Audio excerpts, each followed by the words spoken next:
with Tyson Bryden. Welcome to Nonstop Rock Talk. I am your host, Tyson Bryden. Today, I am very happy to welcome singer Jizzy Pearl. Jizzy Pearl. Sorry about that. Jeez, look at that. Peace. How are you? Good, man. How are you? Good. Now, right off the bat, I just finished your latest book, Angst for the Memories.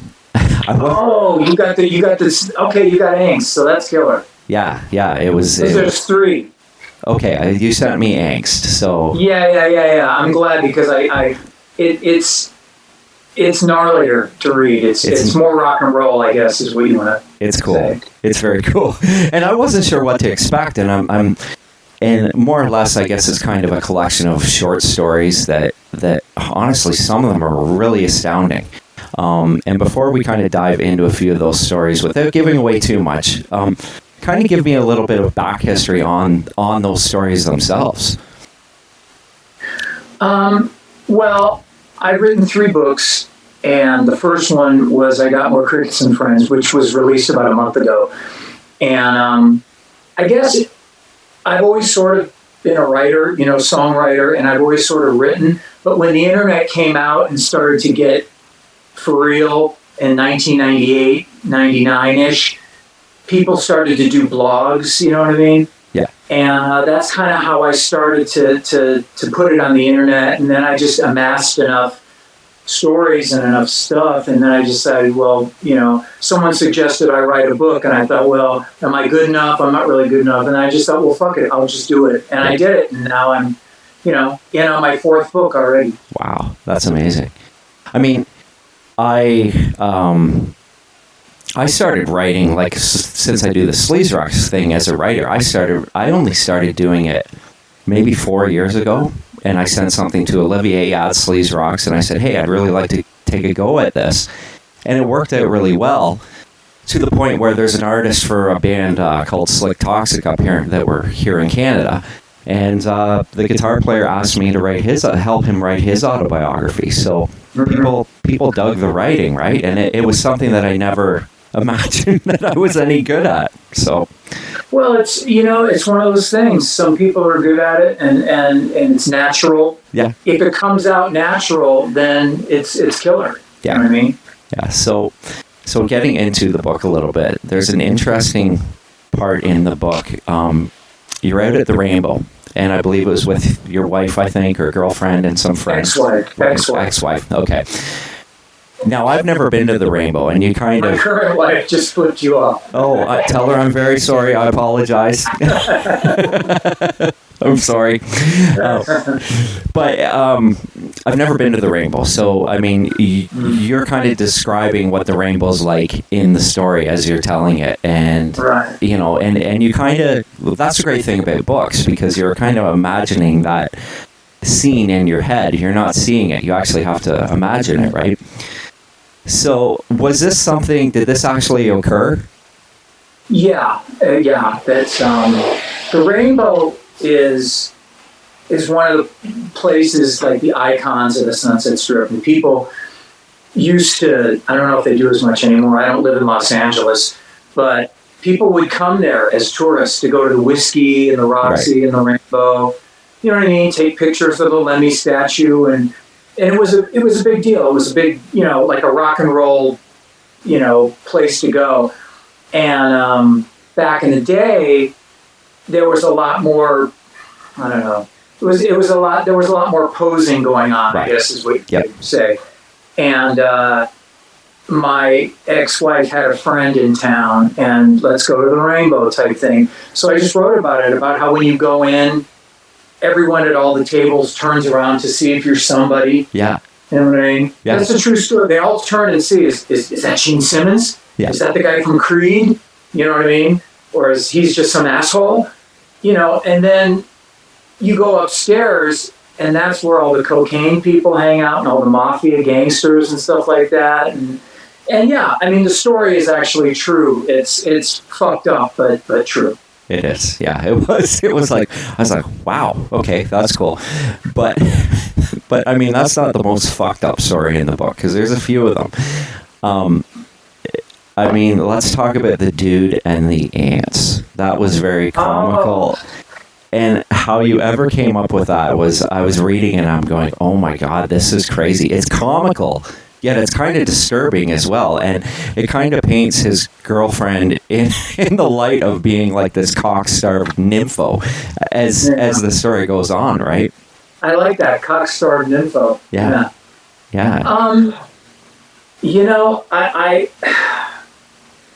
when I have an idea, and I actually just wrote a story today for my 4th book. You get an idea, and it's like a little kernel of corn, and you plant it, and you just start going, and then the story sometimes goes in a direction that you don't expect it to. You know what I mean? Sometimes it's kind of like automatic writing. You know what I mean? Yeah. Where the pen is just flying across the page, and I don't even know where it's going to go. You know what I mean? It just starts going. And I guess it starts out with the ant doing its thing. Yeah. And then it just kind of gets more dark and absurd. It just gets more absurd until obviously the horrible graphic end. Yeah. Of the man. Because he's done. He can't do it anymore. And I liked how like you made it. It was graphic, you know what I mean? It's like you actually, you know, like you're explaining this whole situation, but at the same time, you can feel for this guy because he's got to keep doing this because he's trying to please this woman, and right. You know, like it was. Damn it, women. Yeah, I know, right? You know what it is my first book.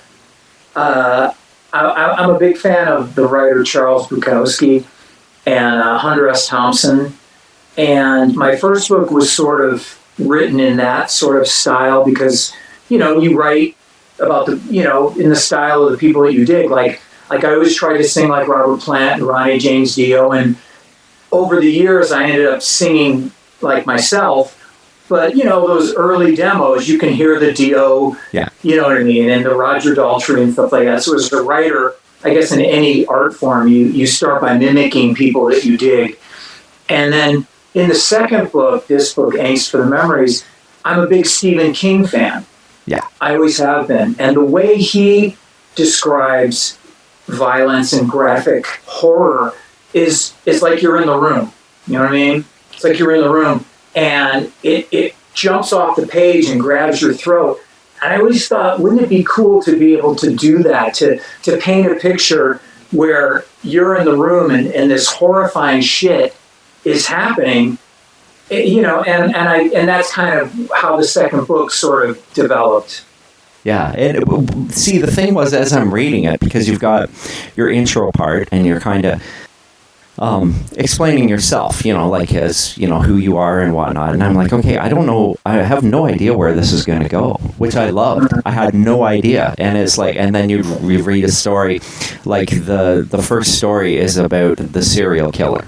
Right, and you're like serial killer that goes for a job. That goes for a job interview, gets the job. Yeah, like I don't want to give away too much on that, but it's like then I'm like, okay, it goes. Is this the next part is like it goes to is this a segue? Are we going back to that guy, or are we going to? And then the next story comes along, which I thought was brilliant. You're kind of left thinking, okay, I wonder. You're like, what happened with this guy? But then you move on to the next one. Sometimes that's the beauty of short stories is that you don't have to, you can leave it open. Right. Like, for example, you know, a lot of stories or movies or stuff, you don't have to know what happens to the guy. Yeah. It's up to your imagination. You think, oh, well, is there a happy ending? Is there not? Is he going to drive off a cliff or whatever? So it's kind of nice in that medium of writing when you just sort of, it's just a moment in time. You know what I mean? Yeah. And who knows what's going to happen tomorrow? Is this guy, who cares? Right. You know? Yeah, it's wild. And then to the guy working in the gas station. So that's a true story. I was wondering if that was a true story because was that actually you or was that somebody else? No, that was me. Briefly, when I was a kid, I worked at a self-serve gas station, and before computers, you know what I mean? Yeah. And I'd walk out with a big wad of money and, do change and blah, blah, blah. But it's sort of like love thy neighbor and the honor system and stuff. And that's just great until you get, robbed. And that's the whole thing, because you're a stoner kid, and you think that everyone with long hair is like you. You think that everyone's a hippie and listens to Black Sabbath, and you wouldn't do that to me. He's cool, and then all of a sudden the dynamic changes and you've got shotguns in your face, and you know what I mean? So, but that is a true story, yeah. And I did quit the job the day after. Yes, right. But you know what, as that came on, I was thinking, as I'm reading that part, for some reason, why do you think they call it dope? Came to my head as I'm reading that, and I don't know why. It was just like, and probably because in my mind, I'm imagining you as, as a guy at the gas station, and you're talking about pot. But I mean, that was always one of those songs that I always kind of wondered what the meaning behind that song was, because I'm like, it was weird, right? I don't know how. Well, I know what you're saying. The meaning of it is there's no meaning. It's just it's sort of a stream of consciousness. When my first record came out, Blackout in the Red Room, it had a sticker on it. Remember those PMRC? PMRC stickers? And we had songs about pot. And I mean, this is 1990. Yep. It's not like it is now, where you can just go to the grocery store and get dope. Yeah. Back then, it was a fucking felony, and you weren't allowed to talk about it. And so we were dope smokers, obviously the whole band was. And so we had to, when someone said to me, it's really cool that you did this anti-drug song in this climate, and I just went with it. I just went, because I'm thinking in my mind, if you think it's an anti-dope song, you'll probably play it on your radio station. And okay, you know what I mean? And sure. That's funny that you say that, because my buddy used to crank that song at school, but we never thought it was an anti-dope song. We didn't, and it's funny because we didn't smoke dope, but we just thought it was like one of these cool anti-establishment whatever type of songs, and we just totally dug it. And I remember him cranking it in his car all the time. Yeah, it served my purpose at the time to talk about anti-dope and blah blah blah, but it was definitely not. That's cool. That's good to know after all these years. You feel better? I feel much better. Okay, good. Thanks. Now, another interesting story is the rapist. Man, that was another comical analogy. Yeah, that one might get me in trouble because of the whole cancel culture thing. I almost considered taking it out of the book because of the times that we live in, you know what I mean, where people get canceled, stuff like that. But I mean, I won't go into it, but, the girl wins in the end. Exactly. Let's just say that. Yeah. The girl triumphs over the idiot rapist in the end. So that's what I loved about it. That's what I really loved about it, because she wins in the end, and that was really cool. Now, shitty lays. Great analogy on that one.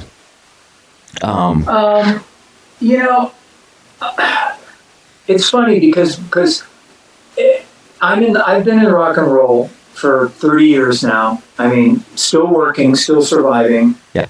And I've seen a lot of crazy shit. You know, everyone asks it. In the old days, when you go to the radio station, they go, well, what's the craziest thing you've seen on the road? And I'm just thinking, well, it's Tuesday. You know what I mean? Something crazy is going to happen tonight. But it's behind the scenes rock and roll stuff, Hollywood trash talk, girls, drugs, booze, bohemian Caligula, sex parties. It all happens. It all happens. And I don't know if it happens with today's bands as much, but before the internet, boy, it was like ancient Rome. Yeah. I mean, because you could get away with anything. and did. So a lot of sometimes people think that my books are going to be like the Gene Simmons, shagaholic conquest-a-thon, and it's not. But the Hollywood, the rock and roll, the real. It was realism. That's what I loved about it.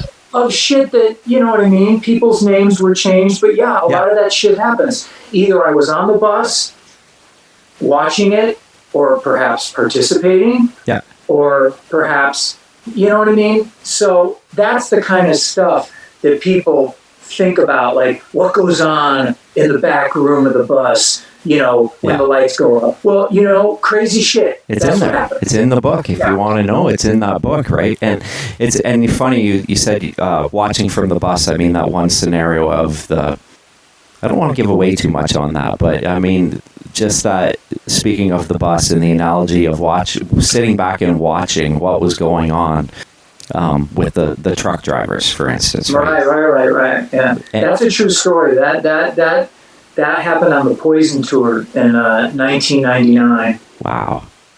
Yeah. Can you imagine? No. It's unimaginable, and so degrading, but shit like that happened all the time. And that's the thing is everyone's a participant in this dark opera. It isn't just those nasty musicians that take advantage of people and blah blah blah. It's an equal opportunity orgy. Yeah. You know what I mean? People participate. They get their feet wet nightly. I mean, it also gives, that scenario gives those people false hope, thinking, this is, and I like how you described it, because they had this false hope and they're thinking, this is going to get me to this next.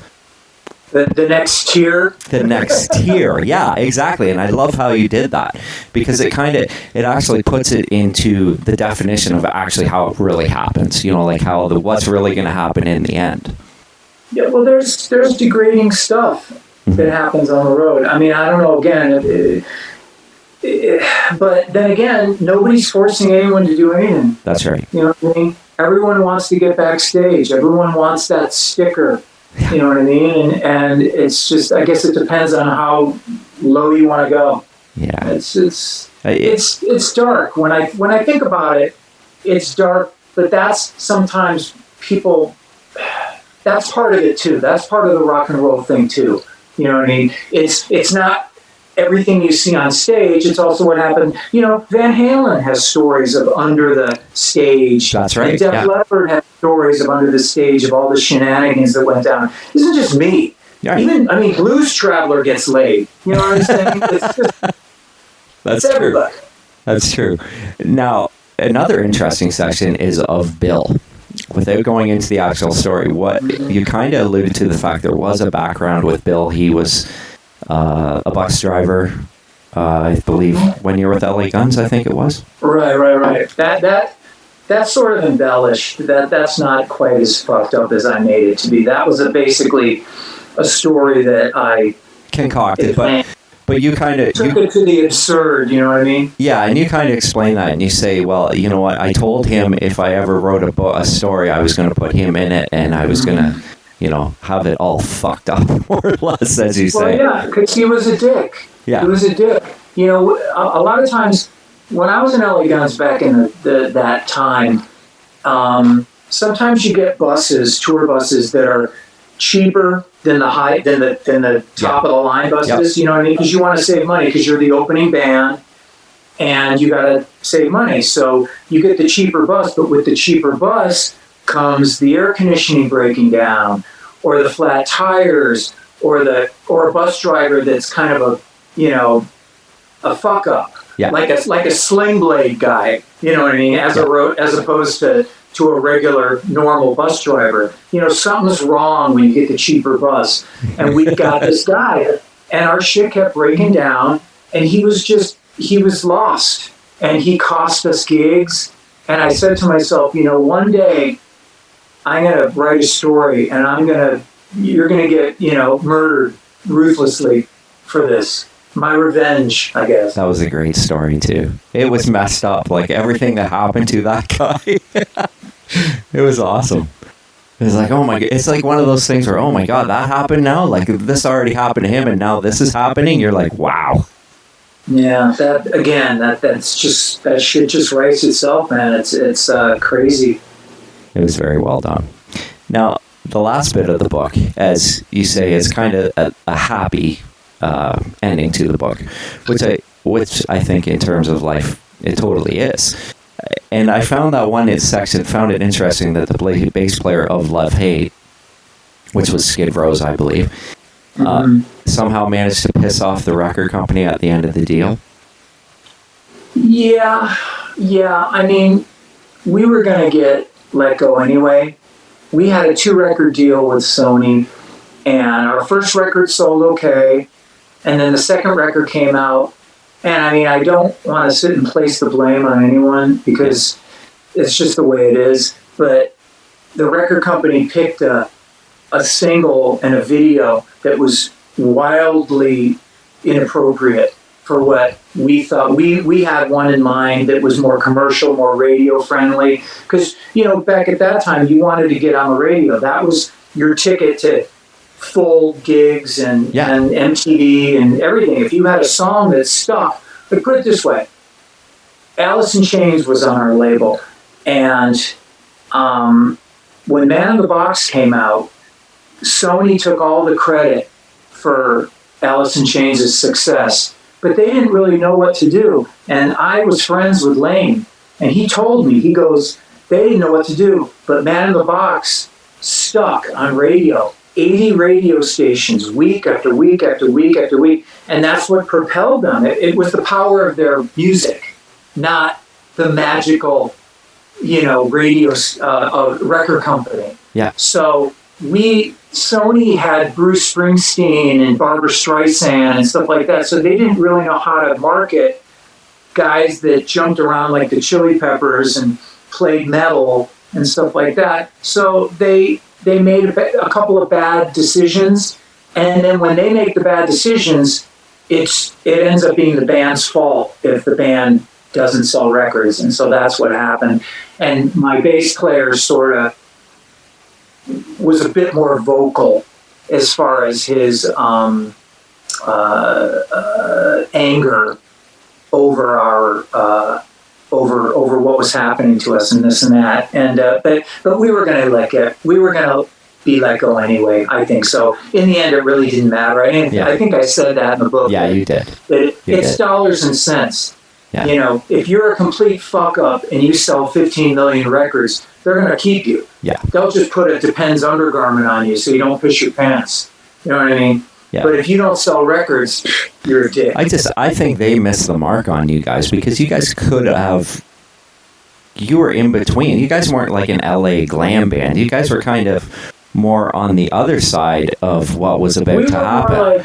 We were more like Jane's Addiction, right? And Chili Peppers. But when you hear Jane's Addiction, I mean, when you hear Ocean Size, that's metal. Yeah. You know what I mean? When you hear Mountain Song, that's fucking metal to me. Right. That's heavy and huge. So we wanted to be, that was our influences, and that's what we were. And Blackout in the Red Room is like a straight up AC/DC song. Totally. It's such a great song. You know what I mean? Yeah. But, hey, it's... Over the years, you can second guess and you can Monday morning quarterback and, oh, you guys should have been huge and, oh, you guys should have done this and that.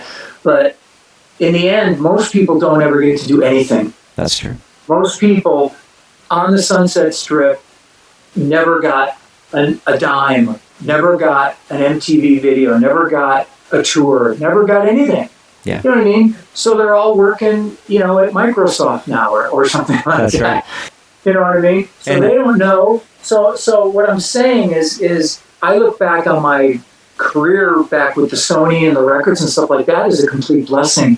And hanging with Ozzy Osbourne, hanging with these people, you know what I mean? That was my job. So that's pretty badass. That is cool. And I mean, you alluded to the fact too. You said, we had the $1 million record deal, but I made more last year than I ever made back then, which I thought was, and that's the happy ending, right? Well, when I was in Rat, I was I was a hired gun on a salary, and I was making more money than I made, with $1 million contract. And people don't get that. They don't get that, no. Yeah. No. Of course not. Of course, well, I mean, they never get the fact that a record deal is a loan, more or less, like. Record deal, Prince called it indentured servitude, and he's right. I mean, you're owned, dude. Yeah. You're owned. Everything that they give you, every limo ride, every piece of salami on that food tray has a little barcode on it. Yeah. And you got to pay all that shit back before you see a dime. And we never, we didn't do that. So they let us go, and it was like we could part friends, Yeah. Now, I was listening to Blackout earlier today, and I never realized how big the vocal in the chorus of Rock Queen is. Was there a slew of people brought in to do that vocal, that background vocal on the chorus? It just sounded huge. Do you recall?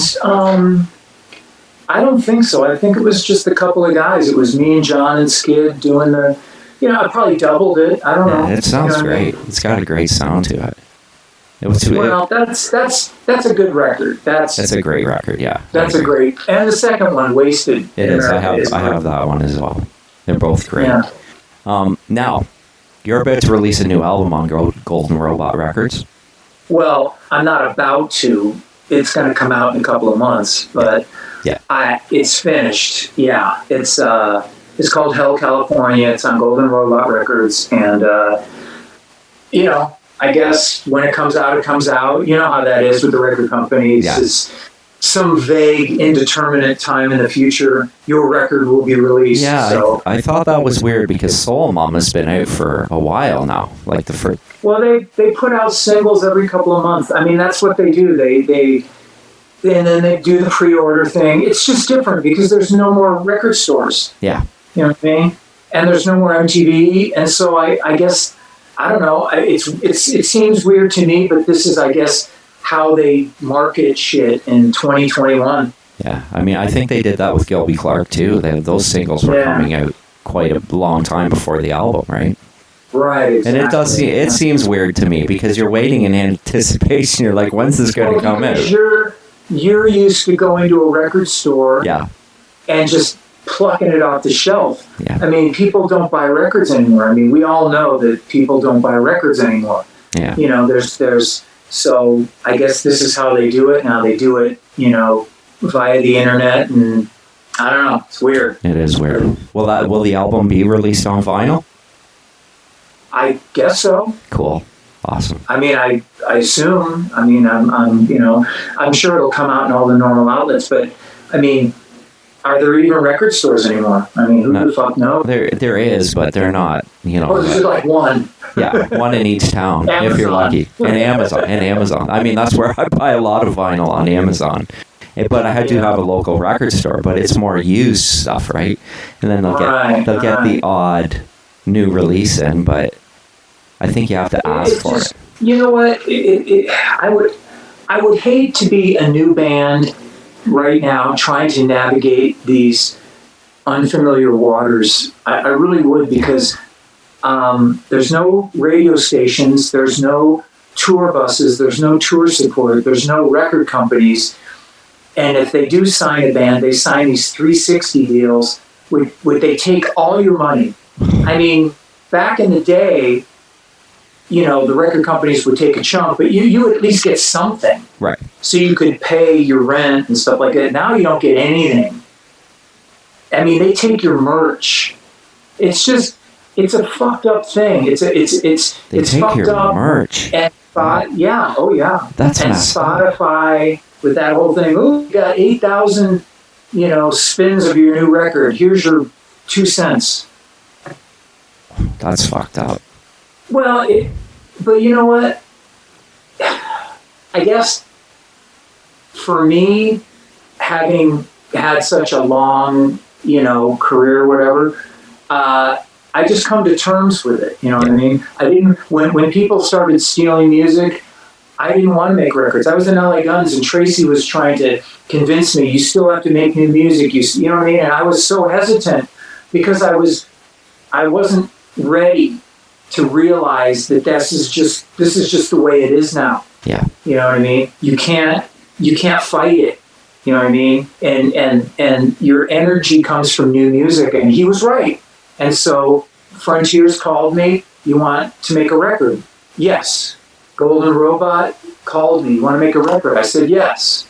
So, you know, if someone's going to give me money to make a record and I don't have to go out of pocket thousands and thousands of dollars, fuck, I'll make new music. I love it. Yeah. You know, I enjoy it. But, yeah, those times sure have changed. Oh, they have. I mean, and Soul Mama it's a great song, by the way. It's killer. It's got your sound. It's great, man. I really, really dig it. And it's 3 chords, you know. Really, eh? Yeah. That's awesome. Now, that's good. Now you're also singing with Quiet Riot, which is awesome. Yeah. I'm happy the band is still out playing. I'm assuming that will you guys be out touring this year? Yeah. Thank God, everything's sort of starting to open. Yeah. Yeah. It's been a weird time. I mean, I used to see people post and do these virtual concerts and do these things where they're playing guitar on in front of their computer and stuff like that. And it just, I thought, man, hopefully this isn't going to be the new norm. The way it is forever and ever. Because it's just, you know, it's just not, there's no majesty, you know what I mean? It's just, so anyway, things seem, fingers crossed, to be opening up. And yeah, I got a bunch of gigs over the summer. I mean, awesome. So, yeah, we'll be playing a county fair, you know, somewhere in the U.S., somewhere near you. Cool. That's great. I haven't seen you sing with Quiet Riot. I've only seen you with Rat and L.A. Guns, so but I mean, up in Canada, we can't cross the border yet, so can't come down there. It's too dangerous. It's crazy. I think it's going to open soon, though. I think they're talking a month or so. Well, I hope so. I know you guys are going through some pretty strict shit up there, big time, up in Toronto. So yeah, I mean, it's. I know in the UK, my friends there are dealing with stuff. They were supposed to be open on the 21st, and then it got pushed, and so yeah, it's just fucked. It's just, this thing has been such a eye opener for me. You know what I mean? It really made me realize that as a musician, you know, that always, if he needed money, he could always go pick some apples off the tree. You know, what if there's no fucking tree? Yeah, there's no tree to go to pick off of. That's right. Yeah, so that was part of my impetus for doing these books, the re-releases, is that, you know, it's a smart move to start having some another plan B. Yeah. Well, to have some options, you know. Yeah. Just in case. You know, we're all hoping things are going to be open, and you know, and it was a good excuse. And now the books are out, and I'm happy they're out because people are rediscovering them, and and they can see how creepy I really am. So, with that said, where can people find the books then? The books can be found at jizzypearl.net. That's my website, jizzypearl.net. And they can look them up and they can get them. And there's 3 of them available right now. And people are buying them. You know, I've had the store open for a couple of days, and my wife. Oh, awesome! There they are. Perfect. There's Unhappy Endings. There's your book, Angst for the Memories, and there's Got More Crickets and Friends. Cool. And if you put them all together, it's a fucking trilogy, mate. Oh, nice. That's awesome. Power of Christ compels you. I love it. So the store's open and people are buying them, and like I said, I mean, it's great. It's great. I'm happy that to get people to read again and to turn off Netflix for a little bit, and you know, because you sound like a real reader. You sound like someone that's what I dig about reading. Me too. That you can go somewhere else in a book. You know, you can be transported to a place, and it takes your mind off shit. Yeah. Like car payments and screaming kids and you know what I mean? And life, the oppressive things about life. You can just go somewhere else, you know, for a half hour, an hour. And that's what I love about reading. And that's why I dig being a writer. Well, that's kind of what I did. I had the afternoon off of my day job, and I came home. I had another interview at 1 o'clock, and I was like, okay, I've got to finish this book. I want to make sure I finish this. And I was relaxed. It was way better than turning on the TV. Well, yeah, I think, I mean, the older generation, I guess, has a better sense of what reading can be, you know what I mean? And like I said, I've read my whole life. I got thousands of books, you know what I mean, in my bookcase in my house. And so for me, it's a pleasure to be able to read, and I'm happy to be able to give my filth to the masses. That's awesome. Okay. Well, Jizzy, I really want to thank you for joining me, and I'm gonna probably order those books. So that's awesome. I'm interested in reading the other two.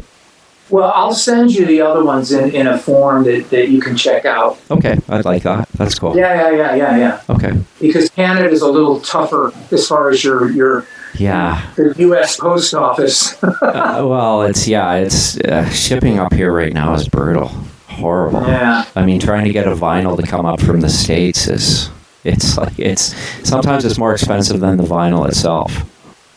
Well, no. Unfortunately, postage is outrageous. Mm-hmm. It's fucking outrageous, and I really appreciate the fans that are spending the money. You know what I mean? Because I know how much it is. I mean, I know it. Yeah. But that's the thing is the U.S. Post Office. It is what it is. Yeah.